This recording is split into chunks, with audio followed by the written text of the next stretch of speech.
Hello everyone, myself Riya Bajaj, and the topic I am going to discuss today is metalloporphyrins. The points to be covered in this discussion are introduction to metalloporphyrins, structure and examples, heme proteins that is hemoglobin and myoglobin, bonding in hemoglobin and myoglobin, role of heme proteins in oxygen transport, factors favoring the oxygen transport process, and toxicity. So, without taking much time, let's proceed towards the introduction. Metalloporphyrins are a very important class of compounds studied under bioinorganic chemistry. Metalloporphyrins are the complex compounds formed between metal ions and the porphyrin ligand. The structure of porphyrin ligand is as depicted here. The porphyrin molecule consists of four pyrrole rings linked together by the methylidine bridges. The porphyrin molecule has various substituents at different positions. These substituents are generally methyl group, ethyl group, vinyl group, acidic acid residue, and the propionic acid residue. The porphyrin molecule, on losing 2H positive ions, forms the porphyrin anion, which coordinates with the metal ion, usually a dipositive metal ion, to form the metalloporphyrin. After coordination, the metal ion is present in the hole or the hollow space present between the four nitrogen atom as shown here. Let us see the examples of metalloporphyrins in biological systems.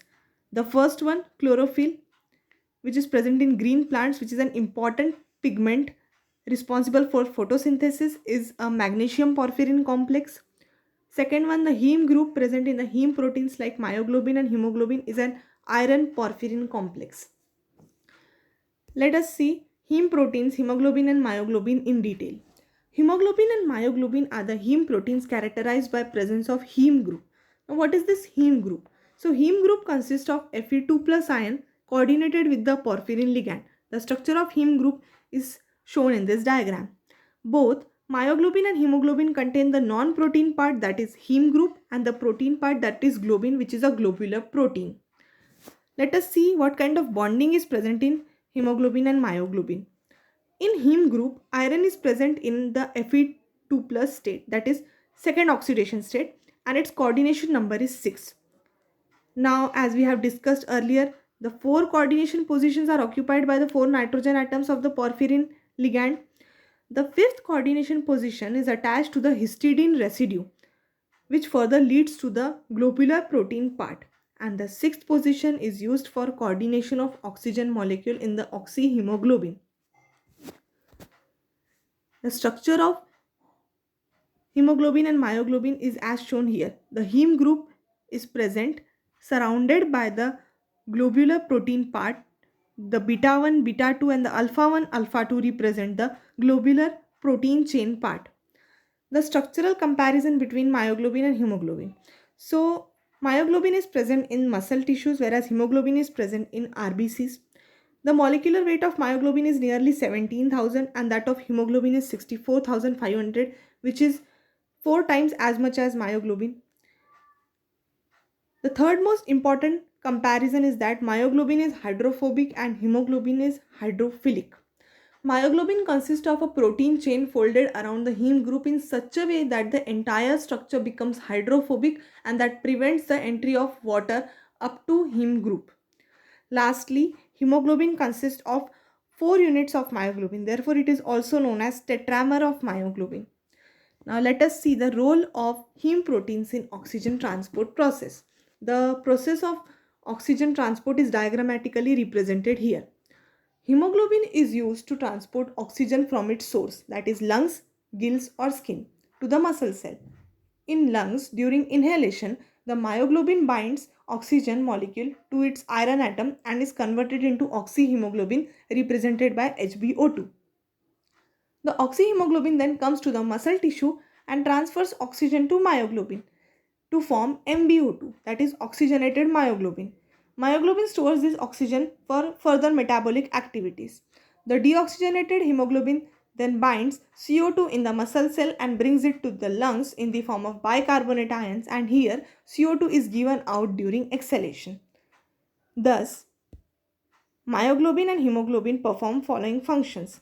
Hemoglobin binds oxygen molecule in the lungs and brings it to the muscle cell.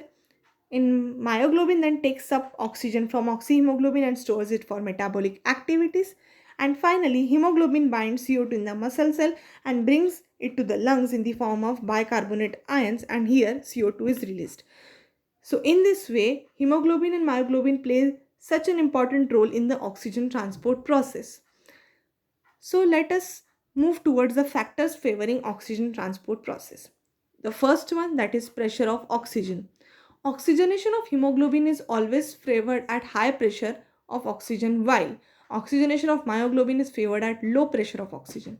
In lungs, there is high pressure of oxygen that favors absorption of oxygen by hemoglobin, whereas in the muscle cells, oxygen pressure is low that facilitates easy absorption of oxygen by myoglobin. Second factor is the pH of medium. The oxygenation and deoxygenation of hemoglobin is pH dependent. At low pH, that is in acidic medium, hemoglobin easily loses oxygen.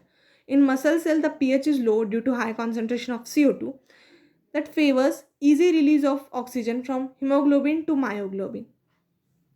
Last but not the least, let us discuss the toxicity effect. Hemoglobin is used to transport the oxygen from lungs to the muscle cells. The toxic effect of CO and Cn negative ions is due to their ability to bind with the Fe2 plus ion of hemoglobin. As we all are well aware of the fact that CO and Cn are the strongest ligand, they have more affinity or ability to bind with the metal ions as compared to any other ligands. When CO or Cn negative ions come in contact with hemoglobin, they firmly bind with Fe2 plus ion of hemoglobin. Due to this, oxygen carrying capacity of hemoglobin is greatly reduced, that is responsible for toxic effects.